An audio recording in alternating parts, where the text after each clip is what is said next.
whereas my executive assistant is doing more things like managing the payroll of my business. So she can look at time reports of my team and understand how that fits into my budget. And if we're going over budget, under budget, what that profitability looks like, she can run those statistics, right? She's being strategic in helping me to run my business. She can manage my clients and have a conversation with my clients without me having to be present.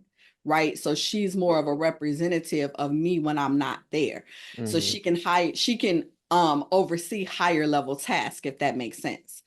Now, in terms of like managing them in the virtual space, that's where your technology comes into place, right? Like we have a project management system, just like they would have in the office. So everything that we work on for every client is in our project management system. They have to clock in and out virtually, just like you would have to clock in and out if you were going to an office building, right? So we have these mechanisms in place. They have rules and processes and policies that they have to follow, right, in terms of attendance and, you know, dress code, how they have to show up to meetings and things like that. That's where you see this beautiful background. If you're going to get on, you got to represent my company. There's a standard of excellence that we have the same way that a company has if you walking into a building.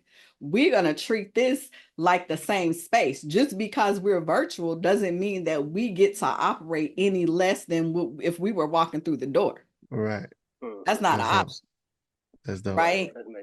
And I think the other piece that makes us unique in this case is because this is an area that I know the ins and out of and that I excel at, right? I've got a 30 plus career in admin and operations. So you're not going to come into my business and slack and I'm not going to know about it.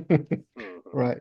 And it's also, I guess I could add that it's probably as a virtual assistant, you're more flexible, right? Like because if Yes, you're an administrator to one company, there's one company, one building you got to go to. But if you're a VA, right, you're flexible. You can work with anybody in the country or anybody in the world, right? Different time zones, different countries.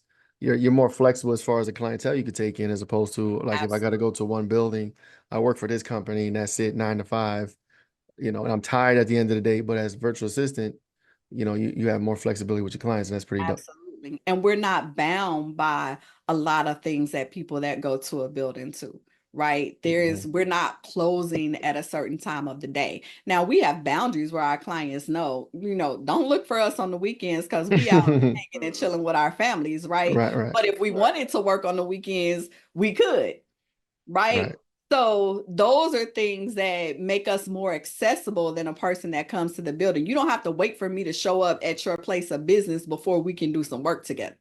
right. No, that's huge. And then, can you talk little bit about your company, how many people you have on, some of the clients, if you want to name drop, you can. Is the time to do it. Figure shit out. You heard it here first.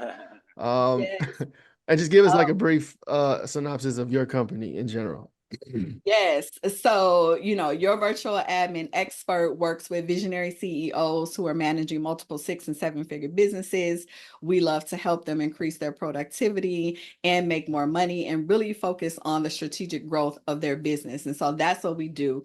90% of our team is US based. We only have a small percent of our team that is overseas. And I was intentional in doing that because I wanted to go after a different market. We work Mm, with corporate companies, we work with small businesses, and we just love the work that we do. We are a small team of 10 right now, and we have 8 figure clients down to multiple 6 figure clients that we work with in accounting.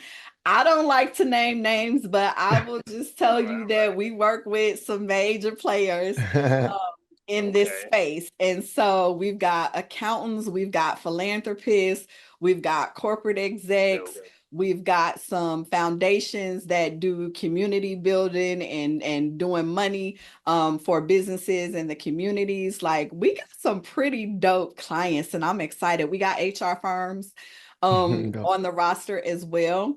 And I absolutely love the people that we get to work with. And I was super intentional about that when I started this business because I learned the hard way of who I didn't want to work with. And so I've got Oh, very strict criteria when we say yes to a client. okay. Number one, they have to be happy people. I don't work with negative and unhappy and mean people because that energy transfers Right. and I Nobody don't have wants space for it that. Right. No in part. my Yeah. life. They have to have a vision that we can get behind, and they got to be able to pay for the services because I don't negotiate on money. Right. It That's again dope. for him. Gosh almighty. I was Hey, about to look, I'm gonna ask have you to. for some horror stories if you had any. Oh Oh, yeah, go ahead, go ahead. absolutely. If absolutely. I remember one in particular when we started working with him, very big coaching firm down in the startup space in California. And so when we started working with him, he literally expected availability within 5 minutes of him calling or sending an email or whatever. And so we constantly just hit heads and just was rubbing each other the wrong way. And he said to me one day, he said, well, all the execs down here in the startup world, their execs and administrators respond within 5 minutes. I said, and they should because they're working with one company, with one person who's paying them 90 to $100,000 a year. So they should be responding in that way. Right. You're not paying me that amount of money, and I'm not Right. physically where you are. So that's not going to happen.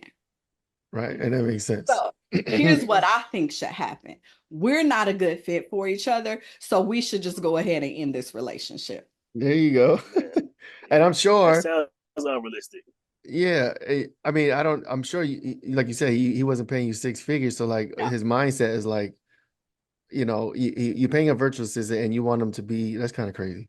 Yeah. Yes. Yeah. So we decided to end services. And ironically, his partner came in and was like, oh, absolutely not. She's not going anywhere. So I just moved to the other side of the business to work with his partner while he went on to find somebody that was willing to respond within Work with his him. 5 minutes. And it's okay, right? There's no Mm-hmm. right or wrong. It's about what you prefer and what works for you. Mm-hmm. I'm not a person who's going to work that way because when I start feeling stress in my body from picking up the phone, having a conversation with you, or seeing your name come across my screen, I know that's not a good fit for me. Right. So I'm not afraid to say no. That's major. Bars. That's really major. I'm gonna get real selfish in a minute and start asking questions about our situations in particular, right? But Okay. you mentioned getting some big clients, and you mentioned working with people that you only want to work with, right? So can you talk about the marketing a little bit? So how you go about getting your clients and how you go about weeding who you are going to work with and whatnot. Oh, that's a great question. So I'll be completely transparent with you. We are 90% referral based. So all of our pretty much the majority of our clients have come because another client has told them they needed to work with us. And Oh, so that's pretty much where the majority of our business comes from. The other, 10 to 15% of our business comes from building relationships. So I do a lot of networking. I go to a lot of events. I show up in a lot of spaces. I pay for access. So just so everybody know, access ain't always free, but if there's somebody that I want to get close to and I think that they could either be a great potential client or they can put me in front of people that will be great potential clients, I'm not afraid to pay for that access.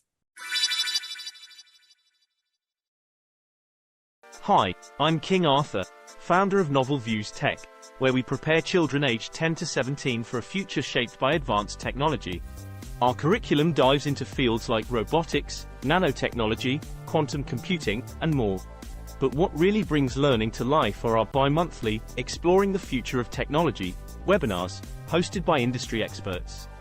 These webinars aren't just lectures, they're interactive discussions that connect your child to the pulse of the tech world, creating a learning experience that goes beyond the classroom. We offer a money-back guarantee to ensure you're completely satisfied. Equip your child with the skills to not just adapt, but to innovate and lead in the future. Join us at Novel Views Tech, and let's build their future today.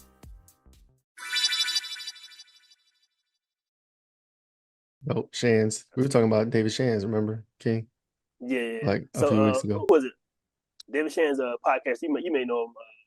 He has a Yeah. show called Social Proof or whatever. He said he was going to be in DC area. We're in Virginia, so I'm not even like an hour and a half from where he was going to be. And he was like, "Yeah, you can come meet me." and we can chop it up, do some business talking.